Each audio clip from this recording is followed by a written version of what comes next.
Voy a presentar a la profesora y a la licenciada Ana Contreras Rodríguez.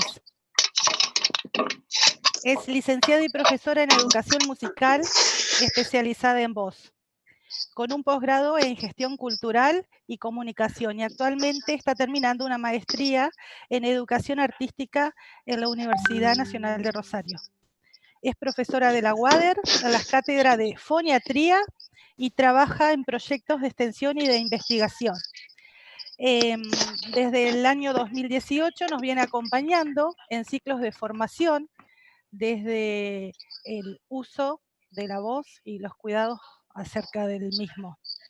En ocasión de trabajar acerca de los cuidados de la salud de los docentes, el Sindicato Argentino de Docentes Privados va a establecer una serie de conferencias o de webinar que se van a llevar a cabo en vivo y durante los jueves de mayo, a partir de hoy, jueves 14, en el mismo horario.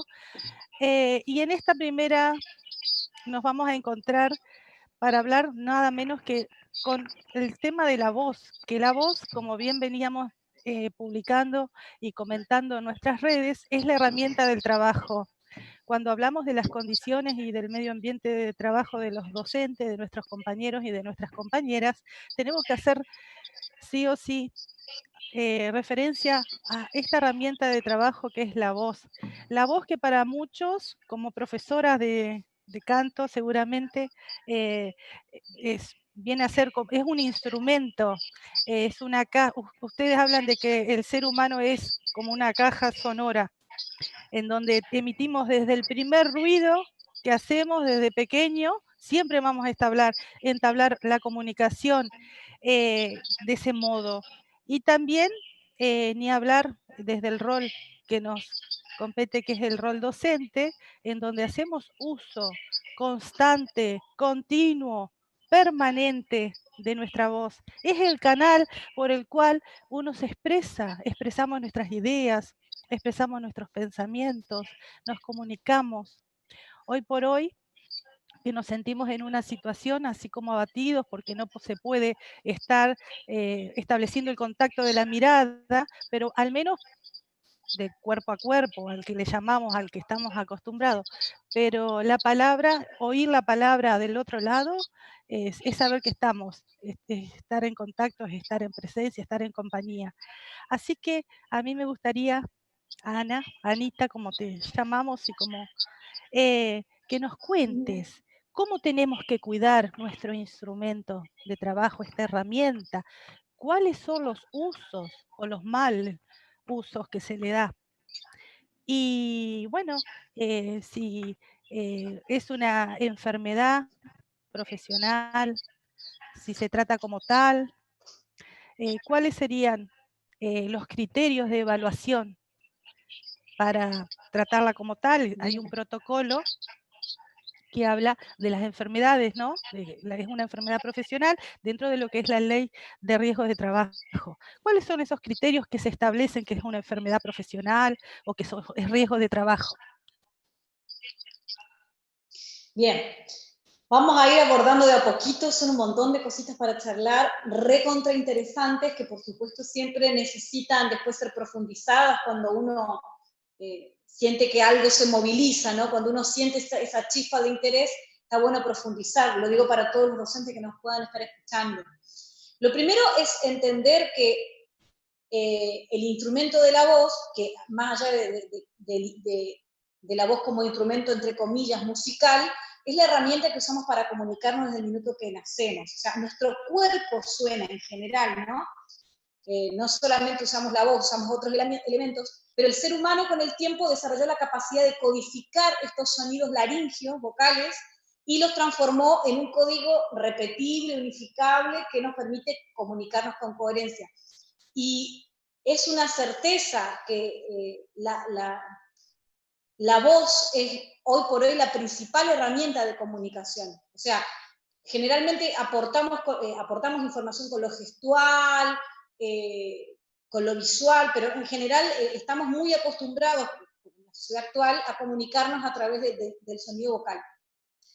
Ahora, es una pregunta amplia esto de cómo nos cuidamos, porque si consideramos que, yo decía recién, y por eso partí desde ahí, que el cuerpo suena, que el cuerpo es el instrumento, o sea, que no podemos separar la función fonatoria, la laringe, de lo que le sucede al cuerpo, entonces lo que vamos a descubrir es que no solamente tenemos que aprender o recordar buenos patrones de conducta respiratoria, fonatoria, resonadora, que serían los que directamente están influidos en la mecánica vocal, sino que cualquier persona que trabaje con su voz va a tener que considerar al cuerpo como instrumento, y eso nos lleva a despertar un montón de otras alarmitas que tienen que ver con cómo llevamos nuestra vida, ¿sí? Sé que es complejo porque hay muchas cosas que inciden, digamos, al comportamiento vocal, que no tienen que ver solamente con el habla, con el aula, ¿no?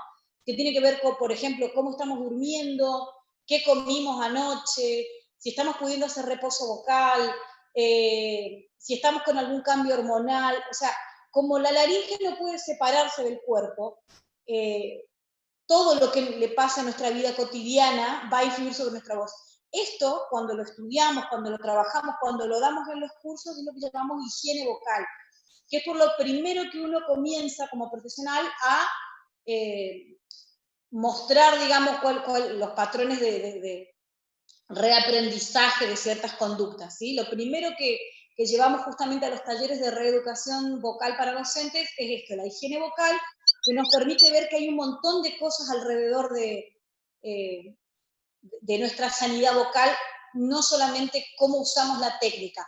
Ahora, por supuesto que luego viene eso, ¿no? Una vez que me di cuenta o que reconozco que un problema emocional nervioso, una mala alimentación, la falta de consumo de líquidos o de hidratación, el mal dormir, el estar consumiendo algún medicamento, una vez que identifico todas estas posibilidades, además de eso, sumo justamente la técnica vocal que va a favorecer desde un reaprendizaje o un redescubrimiento respiratorio y luego fonador, que haya un equilibrio ya más completo sobre el instrumento. Pero es, como te decía, es bastante completo el proceso. Por eso también es que los tratamientos fonoaudiológicos suelen ser largos y por ahí medio tediosos para algunos pacientes, porque normalmente yo trabajo en equipo con varias fonoaudiólogas, a las que he tenido el privilegio de darle clase de canto y después hemos armado proyectos, y una de las cosas que siempre discutíamos era que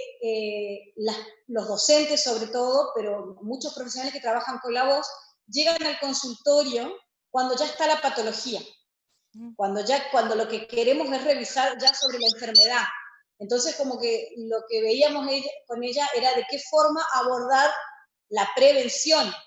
Y ojo que, como tú bien decías, Pau, si bien es cierto, la ley de riesgo laboral establece todo un protocolo y criterio, lamentablemente seguimos en una tremenda deuda con los profesionales de la voz, específicamente con los docentes, porque consideramos los problemas de disfonía recurrente, crónicos, como enfermedad laboral, a partir de que sabemos que nuestras condiciones laborales son complejas. O sea, reconocemos que además de todo este paquete que les armé de no saber usar el instrumento respiratorio, fonador, resonador, la higiene vocal que implica todos los cuidados que nadie nos explica, además de eso, las condiciones laborales en las que nos encontramos a nivel acústico en el aula son complejas, porque contamos con aulas no acustizadas, o sea, donde, por ejemplo, el techo podría ser chapa, donde estamos trabajando en conjunto con el profesor de educación física que está al lado, ¿sí? Y entonces competimos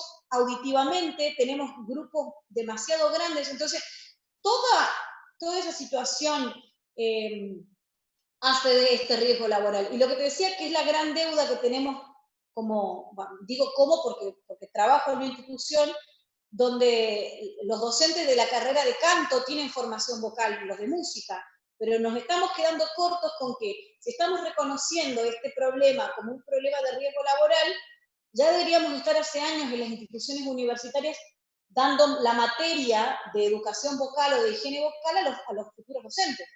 O sea, seguimos trabajando sobre reconocer que es un problema y atacar la enfermedad, pero seguimos sin hacer prevención desde donde deberíamos, que es nuestra formación docente, ¿no? de base.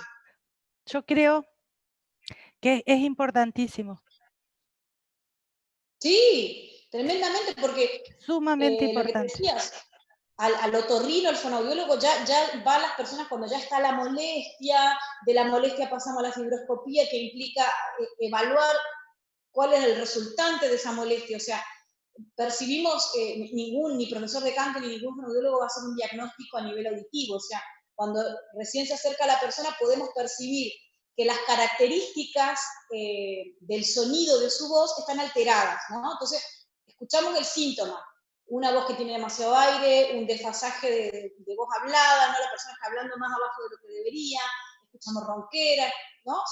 Podemos escuchar, por ejemplo, una voz muy chiquitita, sin volumen, sin proyección, podemos escuchar eh, poca duración en el sonido, una persona que no logra sostener sonidos largos, ¿no? O sea, todas esas son características del sonido, ¿sí? Podríamos, Eso. podríamos, Te podríamos escucho. decir, disculpa, podríamos decir que son una especie de síntomas o sería la sintomatología para que podamos detectar a tiempo. Sí, hay varias sintomatologías. O sea, lo primero que te decía que por ahí requiere de mucha autoconciencia es cada sonido, digo, el sonido de un piano, el sonido de la voz, el sonido de lo que sea, tiene ciertas características en cuanto a cuánto dura, la altura, la intensidad, el volumen, el timbre, ¿no? Entonces, lo primero que identificamos es que nuestra voz, de sentirla bien, cómoda, sana, vital, de golpe va a tener algún cambio en cualquiera de estas características. No estoy pudiendo sostener sonidos largos, rápidamente me quedo sin aire, no estoy pudiendo tener volumen, perdí el volumen de mi voz. Yo estoy hablando en este caso particularmente de situaciones donde yo siento el contraste, siento que algo cambió, ¿sí? Entonces ahí el primer síntoma lo evalúa quien lo sufre, ¿no? Entonces, me doy cuenta, por ejemplo, cuando llega alguien a trabajar conmigo, uno de los comentarios recurrentes es, ya no tengo la voz que tenía antes. Entonces ahí es donde uno dice, bueno, algo cambió. Primero debemos reconocer que las cuerdas vocales son músculos, esencialmente, ¿sí?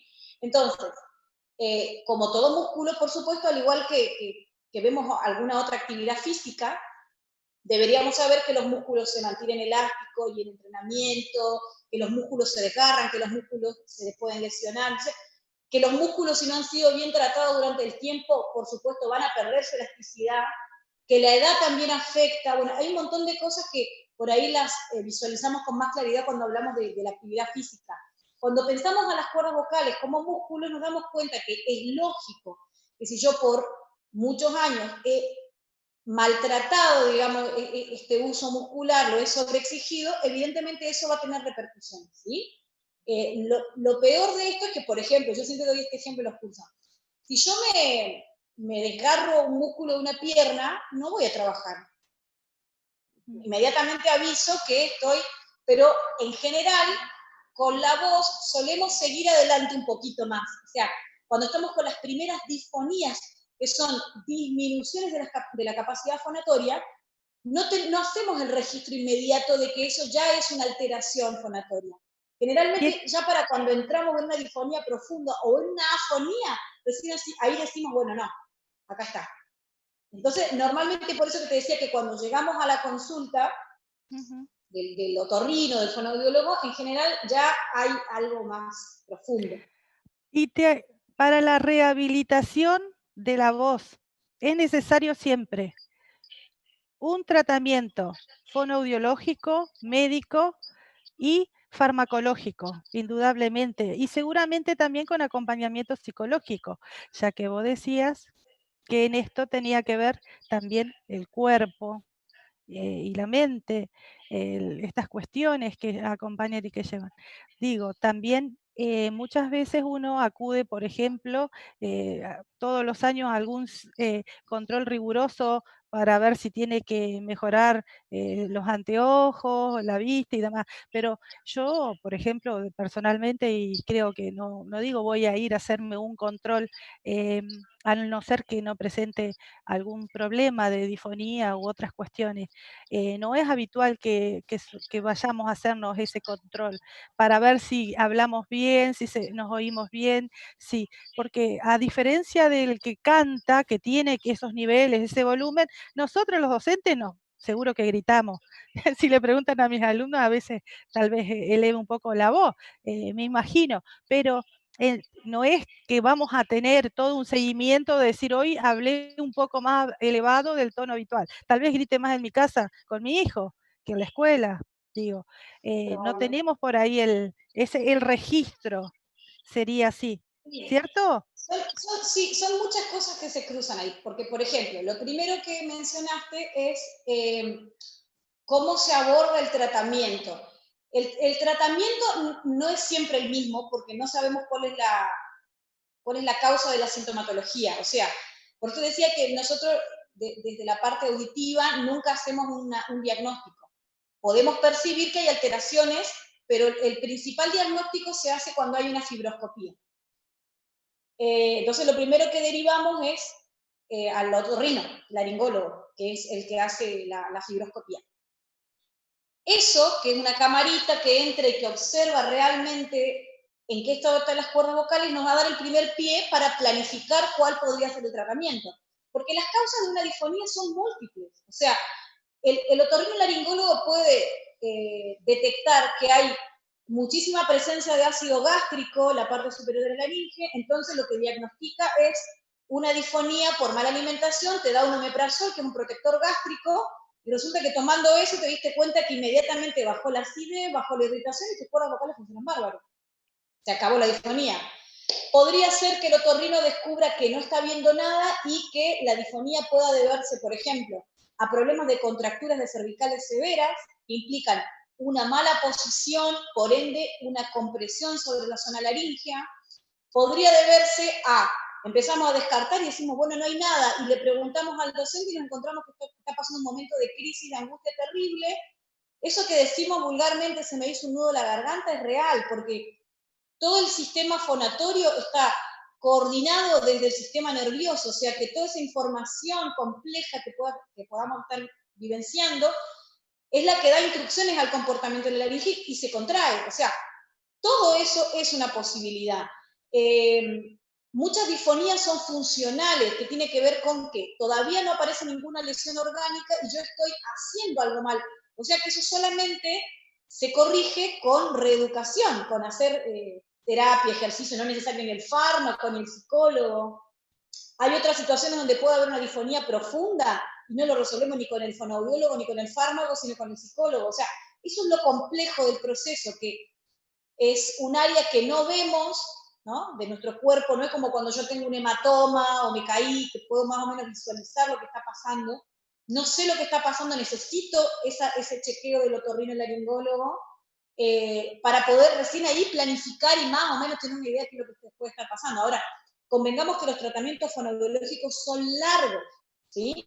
Porque es muy complejo rehabilitar estas zonas que no vemos, porque normalmente, como usamos tanto la voz, o sea, dependemos de un acompañamiento que debería ser muy constante. Digo, capaz que yo voy al fonoaudiólogo a la sesión, en un principio se sugieren hasta 2 sesiones semanales, y voy y tengo ahí un comportamiento, me preocupo, tomo conciencia, pero salgo de ahí, me tengo que ir por ejemplo, a mi casa, me tengo que estar a cargo de niño, y nuevamente descontrolo el volumen, la intensidad con la que estoy fonando. Entonces es muy difícil controlar el día a día porque la voz la usamos todo el tiempo. ¿Sí? Me parece que tal vez eh,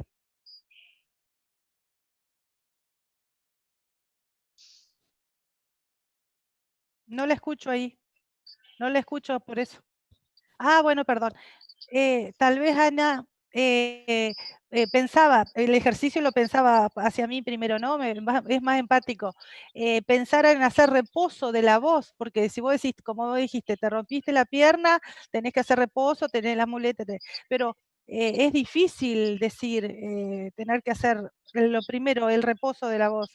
Yo tuve Sí, un periodo de también que había tenido problemas y, a decir verdad, fui porque tuve ese momento, ese problema y después no fui a hacer más nada. Y me habían enviado ese reposo en principio, pero no me hice ningún estudio ni nada ni en su momento. Eh, y eso, después, eso es justamente lo que apuntaba, ¿ves? Que normalmente con otras partes de nuestro cuerpo que se lesionan, es más fácil bajar un cambio, retroceder. Pero con la voz, como es una herramienta de comunicación no solamente docente, sino instaurada de la familia, entre los grupos sociales, entonces es muy difícil ser riguroso con el descanso vocal, pero es lo esencial. La verdad es que lo primero que uno sugiere a una persona que viene con disfonías recurrentes es el descanso vocal, acompañado de todo el proceso de rehabilitación, pero necesitamos que haya un retroceso de esa mala función vocal. O sea, si la persona funcionalmente hablando está generándose un daño y yo sigo, digamos, mientras reaprendo cómo hacerlo bien, sigo por el otro lado haciéndolo mal, es mucho más lento el proceso. ¿Qué bueno, tan acá hay, permanente pueden ser, perdón, Paola, una preguntita, ¿qué tan permanente pueden sí, ser estos daños, digamos, que se pueden ocasionar por el mal uso, por alguna disfunción o algún tratamiento no realizado a tiempo? Digo, ¿qué tan permanente puede ser ese daño que se puede ocasionar en un Bien, músculo tan importante como la voz? y digamos que la cartilla es tan amplia como lo que hablábamos recién, o sea, por ejemplo, una disfonía funcional o una afonía incluso funcional, generalmente son de tratamientos más cortos porque no hay todavía ninguna lesión orgánica, ¿sí? Significa que algo estoy haciendo mal que sobrecarga mi sistema fonatorio y lo irrita, lo inflama, etcétera. Entonces, bueno, tiene una consecuencia inmediata en mi sonido. Cuando yo sostengo esas malas praxis en el tiempo, lo que empiezan a aparecer son lesiones a nivel orgánico, o sea, ya empieza a haber algo, un cuerpo, digamos un cuerpo extraño en las cuerdas vocales, que las más recurrentes son los nódulos, los pólipos, ¿no? Algunas personas que se hayan tenido que, por motivos no laborales, motivos de salud, intervenir, también pueden ser recurrentes las parálisis. Entonces, esos procesos sí ya requieren un tiempo mayor de tratamiento, más paciencia. Lo que pasa es que lo que suele pasar con la mayoría de las personas que empiezan estos tratamientos es que a los avanzan y cuando ya se sienten la voz que está un poquito mejor, se escuchan ya con la voz más nítida, los abandonan. Pero la realidad, y por ejemplo, hablando de la permanencia, una disfonía por problemas emocionales también no tiene ningún parámetro medible de tiempo, digamos, de trabajo, porque va a depender del estado, del equilibrio emocional de la persona. Ahora, a largo plazo, que es tu pregunta, va a depender de cómo esta persona logre reaprender los hábitos más que de cómo logre sanar el momento en sí. ¿Por qué? Por ejemplo, yo quedo disfónica hoy y es funcional porque no me di, por ejemplo, que tenía que tomar agua mientras daba clases, trabajé un montón de horas sin tener resguardo de cuidado, de descanso, de reposo intercalado, etc. Entonces quedé disfónica. En 2 días más lo repetí, lo hice de vuelta, luego lo hice otra vez.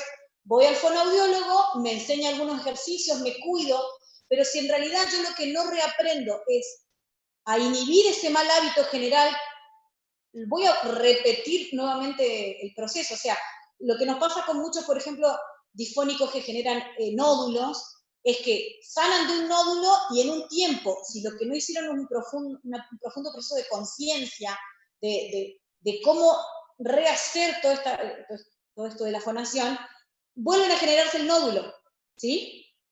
En realidad, los nódulos pueden aparecer y reaparecer y lo que va a tratar siempre un fonoaudiólogo es de hacer tratamiento y no operar. Pero en muchos casos se llega a la intervención quirúrgica y tenemos que saber que, como todo músculo, una vez que ha tenido tanto daño a nivel orgánico, por supuesto que no vuelve a ser igual. bueno, acá hay una pregunta acerca, Ana, ¿podrías comentar algunos aspectos de prevención para los docentes o de higiene bucal para que podamos ir haciéndolo? Te Bien, repito. sí, sí, sí. Voy a aclarar algo que se nos confunde siempre, que esto es higiene vocal. Ah, exacto, no es bucal, es higiene Sí, vocal. pero porque se nos confunde siempre, porque el otro concepto es justamente algo que está más en el cotidiano. Bien,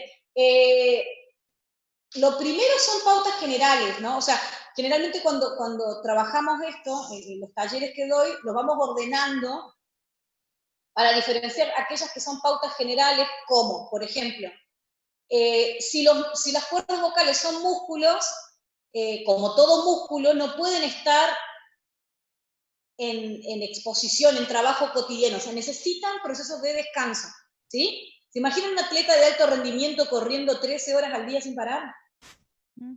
No, por más atleta de alto rendimiento que sea. Bueno, los docentes somos más o menos eso, personas que usamos estos músculos que tenemos para comunicarnos, pero los usamos de corrido, salimos de una escuela, vamos a la otra, salimos de un aula, vamos a la otra, y a veces en los procesos de recreo, de descanso, la seguimos con algún colega.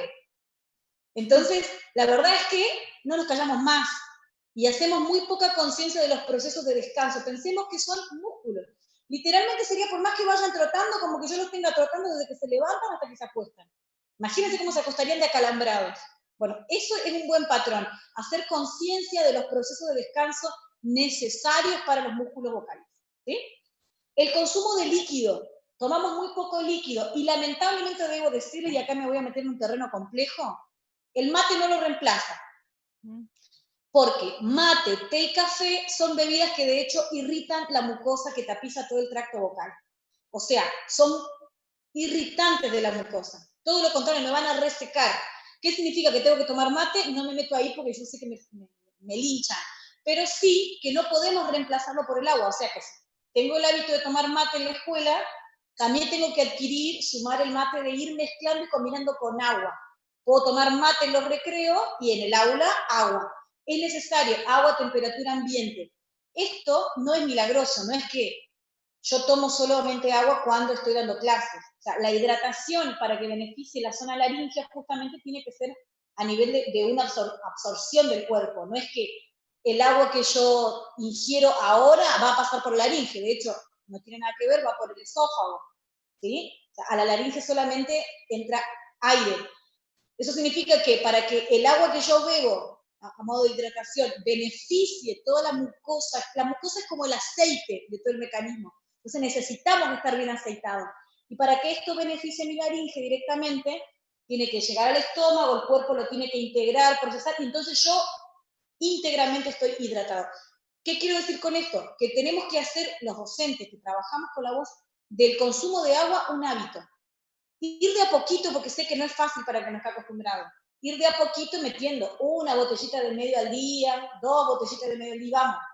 Porque es re importante, sobre todo si tomamos mucho mate, porque eso irrita justamente. Entonces con esto vamos compensando un poquitito.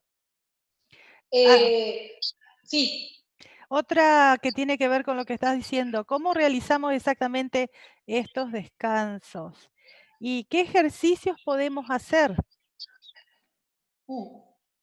Bien, los descansos vocales son procesos de autocuidado que lamentablemente voy a volver a la deuda que tenemos desde la formación, ni siquiera desde cuando nos enseñan didáctica o práctica docente, nos enseñan que la clase la tenemos que planificar también en torno a nuestra salud. O sea, soy yo el que voy a planificar, por ejemplo, de manera estratégica.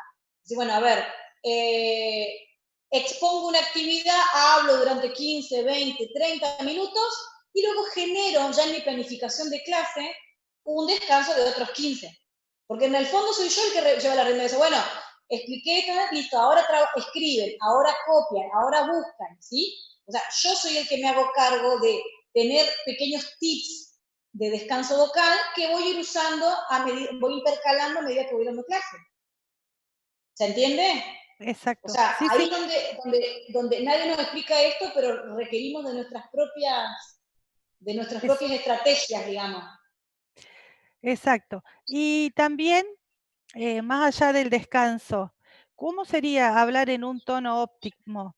Pensándonos Sí, somos docentes de los primeros años de la escuela Bien. primaria, a diferencia por ahí del superior, que uno no tiene que elevar tanto el tono de voz.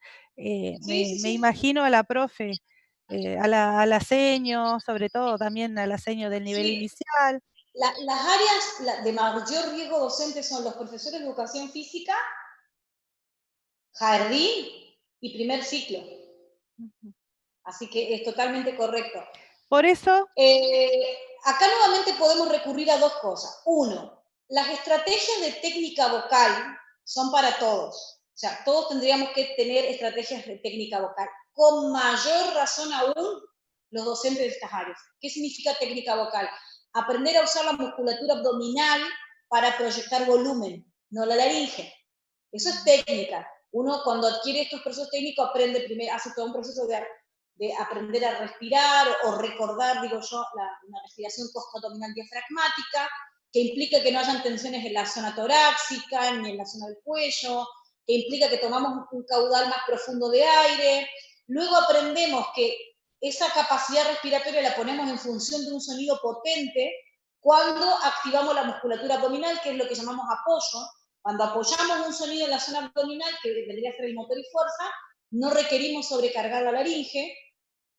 Entonces, eso es inicial, ¿no? Hacer ese proceso de técnica vocal. Ahora, particularmente para estas áreas de los profesores de educación física y trabajo con niños pequeños, ¿cuáles serían los riesgos adicionales? Uno, repetimos un montón de veces más las consignas que, o sea, requieren mucho más acompañamiento. Y dos, que solemos mezclar la función vocal con algún tipo de actividad física de peso, y eso no se hace. ¿Sí? O sea, una recomendación que siempre damos a los profesores de educación física. Primero se da la consigna, luego se muestra. Yo no tengo que hablar mientras. haciendo peso y fuerza porque se me cierran las bandas ventriculares que están arriba de la laringe. Entonces, la carga para mi laringe en ese momento es tremenda. Y los docentes de ciclo de jardín y primaria hacemos lo mismo, pero, por ejemplo, levantando cosas, levantando un nene, ¿no? Entonces, ahí es donde tenemos que reaprender estrategias, porque es complejo, ya está en nuestros hábitos hacerlo. Entonces, hay que ir de a poquito desandando, pasito a pasito, en O tratar sea, de que estas cosas no se mezclen. que tendríamos que cuidar el modo de gritar, porque es la palabra también. Yo siempre me recuerdo los pasillos de las escuelas, donde uno no solamente siente el murmullo de los niños, sino también, vamos a decir, el grito de los docentes.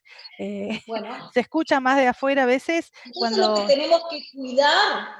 que tenemos que cuidar es el modo de autocuidarnos, porque en realidad nosotros nos estamos descuidando a nosotros mismos, porque más allá de que es real, de que los chicos están desbocados y que uno lo primero que hace es pegar el grito, la verdad es que hay técnicas. Pensemos en un cantante lírico, ¿sí? No se carga el micrófono y aún así se tiene que trabajar un tipo de apoyo y sostén que llene el sonido de un teatro.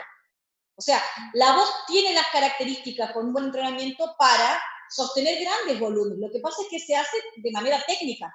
Si uno quiere levantar el volumen de la voz, no es que no pueda hacerlo, solamente que si no tiene las herramientas técnicas aún adquiridas para poder hacerlo de la forma correcta, deberíamos poder inicialmente, ¿no? Como primera consigna, usar otras estrategias. O sea, tratar de recurrir a esto pero antes de gritar. Entonces yo ya cautivo la atención del alumno antes de... Porque ¿qué es lo que pasa? Estamos acostumbrados a dar consignas e indicaciones sin que el alumno nos esté mirando. Directamente, por ejemplo, miramos el pizarrón y hablamos. Entonces lo lógico es que nos pregunten 3 veces, ¿qué? ¿Cómo? O estamos corrigiendo algo con la laringe comprimida hacia el escritorio y damos una indicación. ¿Qué? ¿Cómo? Entonces, lo primero para tener que optimizar el volumen que ya tenemos es tratar de evitar esas estrategias que nos juegan en contra. ¿Sí? Lo principal es frente al interlocutor, articulando bien, y si tengo que elevar volumen, primero llamo la atención a través de otro elemento. Puedo golpear la mesa, las palmas, algo que primero haga que me miren y me registren, y que luego esa información que yo dé no tenga que estar necesariamente en un super volumen o repetirla 3, 4 veces. Esa sería una estrategia básica antes de empezar a adquirir un proceso de técnica vocal. El profesor de educación física utiliza el silbato. Claro, por ejemplo, pero muchos no lo usan y los ves gritando. Por eso te digo que tenemos algunas herramientas que tenemos que simplemente como usar más a nuestro favor, porque en realidad nos cuidamos a nosotros mismos. Después, un tratamiento fonoaudiológico es caro hoy por hoy. No te quiero ni contar lo que está saliendo en una sesión. Entonces, es como que hacernos cargo de la prevención, del autocuidado, es recontra mil importante. Y a veces pasan estos detalles como, por ejemplo, no olvidarme que tengo un silbato. No olvidarme que tengo que dar la consigna separada de la muestra. Si yo estoy levantando algo de peso con la laringe así toda apretada y además le estoy hablando a mis alumnos, el trabajo de mi laringe es el triple. Entonces, por eso llego con la voz cansada.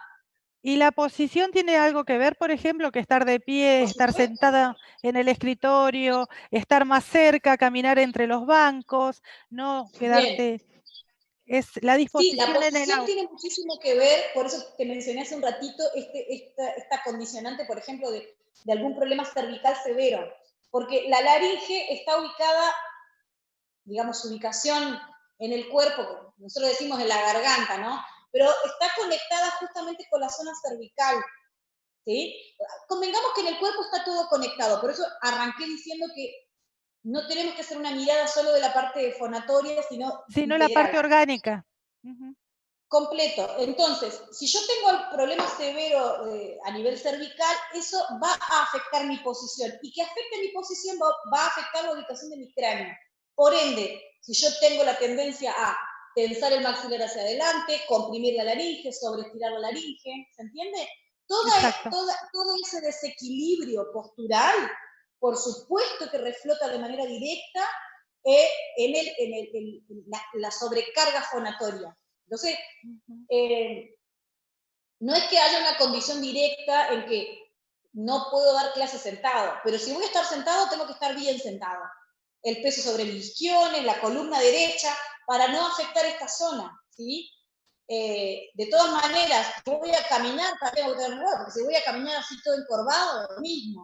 O sea, hay mucha relación. Desde la zona pélvica hacia arriba es sumamente importante el alineamiento, como decimos, de la columna vertebral. Tiene esa percepción como si colgáramos de un hilo invisible, ¿no? Desde la parte posterior, como si fuéramos marionetas, que hace que no haya ninguna compresión ni sobreestiramiento de la zona cervical y por ende de la ubicación con el cráneo.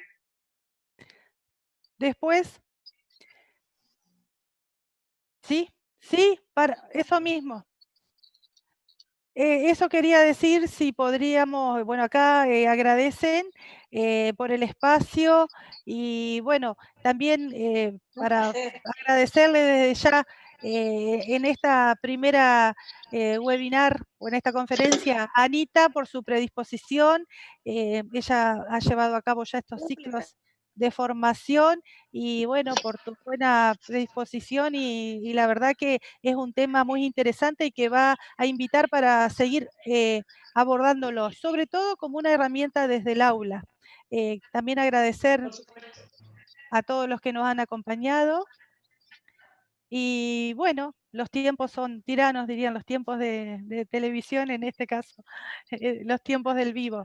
Y sería buenísimo que vayamos pensando, también invitando a los que otros temas dentro de la temática del cuidado de la voz podemos abordar para continuar y sobre todo también en el espectro del aula y de nuestros alumnos y de nuestras alumnas. Claro, y aparte ahora estamos repensando estrategias, ¿no? Ahora estamos dando clase a través de estos medios y tiene sus pros y sus contras. Así que también hay que analizar qué pasa ahora con nuestra salud vocal desde la casa. ¿Qué es lo que ahora pasa? Que tenemos, por ejemplo, más fácil. Bien, bueno, se nos terminó la reunión. Pues bueno, los tiempos también de las plataformas. Le damos muchísimas gracias a la licenciada Ana Contreras y a la licenciada Paola Walker, que es la secretaria de Educación y Cultura de Salud Seccional. Bueno, yo soy Agustín Torres, pueden ver ahí mi nombre publicado en la pantalla. Soy el secretario de Prensa, de Comunicación y Prensa de la Seccional Entre Ríos. Y nos veremos la semana que viene, también en el mismo horario, el día jueves, que tenemos una nueva propuesta también relacionada a lo que tiene que ver con los cuidados de la voz, con otra profesional que nos va a acompañar. Vamos a estar publicando el temario en los próximos días, así que muchísimas gracias, y desde ya se pueden bajar la aplicación ahí de SADOP Entre Ríos o comunicarse a través de nuestro Facebook, de la página. Tenemos varias vías de comunicación. Lo importante es mantener el contacto en este contexto de aislamiento social preventivo, que podamos seguir conectados. Y bueno, desde ya el saludo de el secretario general Sergio Pessoa, que al principio se quiso dirigir, pero tuvo unos temitas técnicos que después lo pudimos resolver. Pero bueno, esto es una propuesta que traemos nueva, y que la idea es que ustedes también puedan acercarnos cuáles son sus inquietudes, para buscar también profesionales que nos puedan hablar y un poquito sobre estas temáticas. Así que muchísimas gracias a todos y a todas por estar conectados, y el video va a quedar publicado en la página para que después lo puedan revisitar.